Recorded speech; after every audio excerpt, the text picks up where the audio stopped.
യൂട്യൂബിന് വിട. സൂര്യയിലെ എല്ലാ പരമ്പരകളും സംരക്ഷണത്തിന് ശേഷം തികച്ചും സൗജന്യമായി സൺ നെക്സ്റ്റ് ആപ്പ് ഡൗൺലോഡ് ചെയ്യൂ. കണ്ടാസ്വദിക്കാം നിങ്ങളുടെ പ്രിയ പരമ്പരകൾ.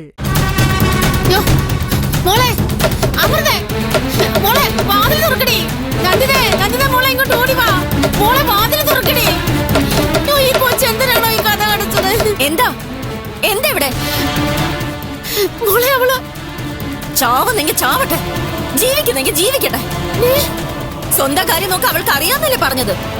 നോക്കട്ടെ, അവൾ അവളുടെ കാര്യം നോക്കട്ടെ. നമ്മൾ ഇനി അവളുടെ കാര്യത്തിൽ ഇടപെടണ്ട. അവൾ വല്ല കടുങ്കയും കാണിച്ചാ അവൾക്ക് അത്രേ വിധി ഉണ്ടായിരുന്നു എന്ന് നമ്മൾ അങ്ങ് സമാധാനിക്കും. എത്രയോ നല്ല കുഞ്ഞുങ്ങൾ ആക്സിഡന്റിൽ മരിക്കുന്നു, അസുഖം വന്ന് മരിക്കുന്നു. എന്തിന്? പെറ്റു പുറലോകം എത്തുന്നതിന് മുമ്പ് അമ്മയുടെ വയറ്റ് കിടന്ന് മരിക്കുന്നു. എന്റെ ഈശ്വര, അവരുടെയൊക്കെ വീട്ടുകാര് സഹിക്കുന്നില്ലേ? ഇത് നമ്മൾ അങ്ങ് സഹിക്കും. നന്ദിത ചിറ്റയിടത്ത് നന്ദിത പ്രസവിച്ചിട്ടില്ലെന്ന് സ്വയം പറഞ്ഞങ്ങ് ബോധ്യപ്പെടുത്തും. എന്താ പോരെ?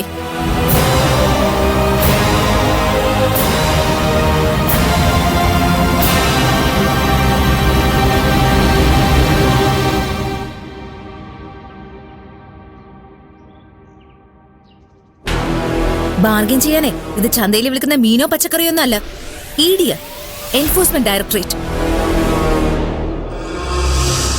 അവരെങ്ങനെ ആര് വിചാരിച്ചാലും പർച്ചേസ് ചെയ്യാൻ കഴിയില്ല. വലിയ വലിയ രാഷ്ട്രീയക്കാരും സിനിമക്കാരും വിചാരിച്ചിട്ട് നടക്കാത്ത കാര്യം. നിങ്ങളോടുള്ള ഒറ്റ ഇഷ്ടം കൊണ്ട് എന്റെ സീനിയർ അഡ്വക്കേറ്റ് രാജ്കമൽ സാർ ചെയ്തു തരാന്ന് പറഞ്ഞത്. അതും വെറും 50 ലക്ഷം രൂപയ്ക്ക്. അതും നിങ്ങൾക്ക് അക്സെപ്റ്റ് ചെയ്യാൻ പറ്റില്ലെങ്കിലേ നിങ്ങളുടെ വിധി എന്ന് ഞാൻ പറയും. എന്റെ വക്കീലിനെ ആഗ്രഹിച്ചിട്ടല്ല, ഇക്കാര്യത്തിന് 50 ലക്ഷമല്ല 50 കോടി മുടക്കാൻ ഞാൻ ഒരുക്കുവാ. പക്ഷേ കാശിന് കാശിന്റെ വേണ്ടേ? കാശിന് കാശുണ്ടല്ലോ സർ. സാർ ഒന്ന് കണ്ണു തുറന്ന് നോക്കിയാ പോരെ. എങ്ങോട്ട്? ആ 1500 കോടിയുടെ കാര്യമാണോ വക്കീൽ ഉദ്ദേശിച്ചത്? അതല്ലേ ആ അലവലാതി അച്ചമ്മ വൃത്തിയിട്ട പെണ്ണുങ്ങളുടെ പേരിൽ എഴുതി വെച്ചിരിക്കുന്നേ? എല്ലാം അറിഞ്ഞുകൊണ്ട് വക്കീൽ ഒരുമാതിരി കണവട വർത്താനം പറഞ്ഞു കേട്ടോ. ഞാൻ പറഞ്ഞത് ആ 1500 കോടിയുടെ കാര്യമല്ല, പിന്നെ വെറും 20 കോടിയുടെ കാര്യ. മനസ്സിലായില്ല? അളിയന് ബമ്പറടിച്ച കാര്യം അജയ് ഘോഷ് എന്നെ വിളിച്ച് പറഞ്ഞിരുന്നു.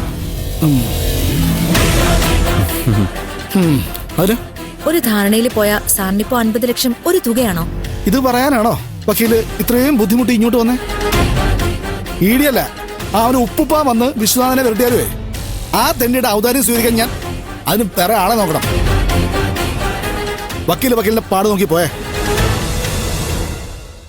ഈ ഈടി എന്നെ എന്തോരത്തുന്ന തൂക്കിയെങ്ങൂല്ലോ എന്നാ കൊല്ലട്ടെ. ആ വായി നോക്കി സുനീഷിന്റെ കാല് പിടിക്കുന്നതിലും ഭേദം ചാവുന്നു തന്നെ. അജയ കളഞ്ഞിട്ട് വാടാ. ചത്താലും ചമഞ്ഞു കിടക്കുന്ന ആണത്തം. ആന മെലിഞ്ഞൂന്ന് കരുതി തൊഴുത്തിക്കെട്ടാൻ നോക്കല്ലേ വക്കീലേ. അടാ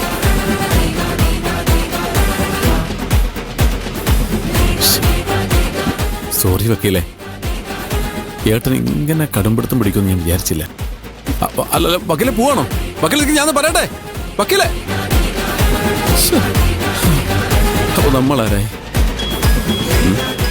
ഓ പിച്ചക്കാരൻ തെണ്ടി കരിമ്പായി വിളിക്കുന്നുണ്ടല്ലോ. വിളിക്കാൻ കണ്ട നേരം കാശ് വയ്ക്കാനായിരിക്കും. എടുക്കുന്നില്ല.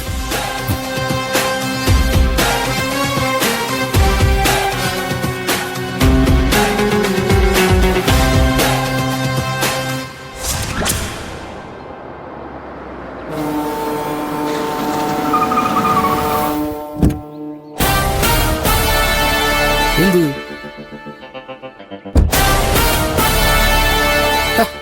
ഇതാരാ ഇവിടെ ഇങ്ങനെ റോഡ് ബ്ലോക്ക് വെച്ചിരിക്കുന്നത്? നീ ആ ജപ്പാൻ കുടിയുള്ള പദ്ധതിയുടെ വല്ല പൈപ്പിടുന്ന പരിപാടിയായിരിക്കും. ആ അഡ്ജസ്റ്റ് ചെയ്തങ്ങ് പോവാ.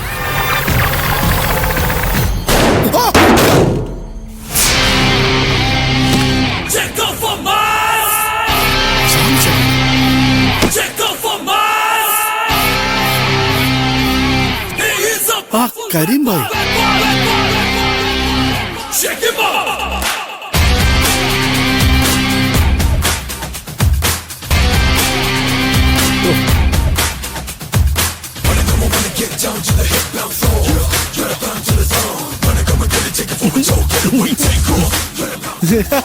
ഇതാര്?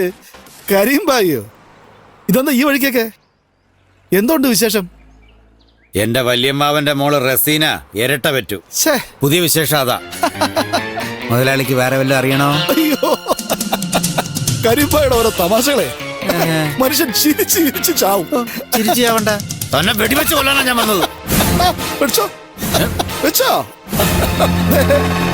പിന്നെയും കോമഡി. ഒരു ഒറ്റ അടി വെച്ചൊന്നല്ലോ. കൈയെടുക്കടോ, കൈയെടുക്കാൻ. എന്താ എന്റെ ഉദ്ദേശം? എന്നെ പറഞ്ഞു പറ്റിച്ചിട്ട് രക്ഷപ്പെടാന്ന് വിചാരിച്ചോ? അയ്യോ, സ്വപ്നത്തിൽ പോലും ഞാൻ അങ്ങനെ വിചാരിച്ചിട്ടില്ല ബായി. കാശ് കയ്യിലോട്ട് വരാത്തോണ്ടല്ലേ ബായി തരാത്തത്. കാശ് ചുമ്മാ കയ്യിലോട്ട് വരില്ല ബായി, അതിനുവേണ്ടി അധ്വാനിക്കണം ബായി. ഞാൻ അധ്വാനിക്കാഞ്ഞിട്ടാണെന്നാണോ ബായി പറയുന്നേ? എന്റെ 11ാമത്തെ വയസ്സിലെ കുട്ടനാട്ട ചെടിയിലോട്ട് ഇറങ്ങിയവനാ ഞാൻ. തെന്നി വീണതായിരിക്കും.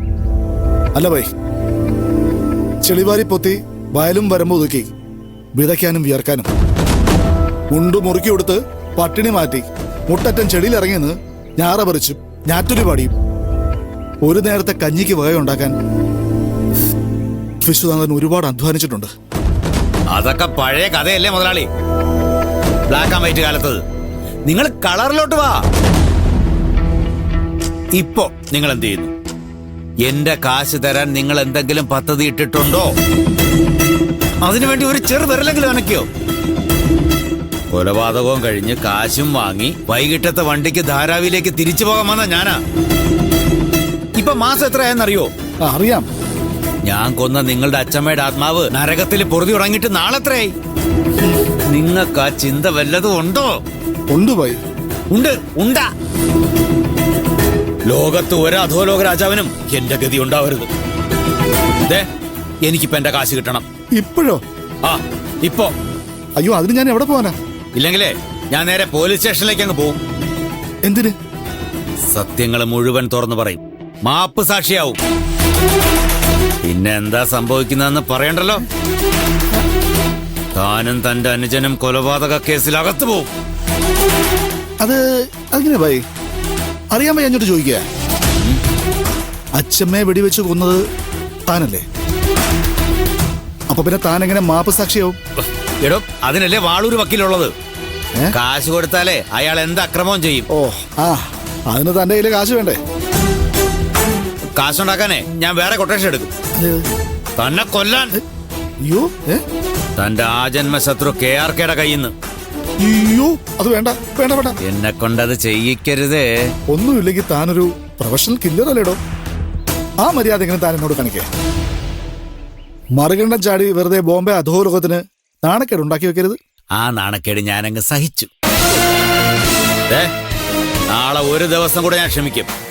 മറ്റന്നാ തിങ്കളാഴ്ച കാലത്ത് 10 മണിക്ക് മുമ്പാണ് ആ പൈസ കുറയാതെ എനിക്ക് എന്റെ പണം കിട്ടണം.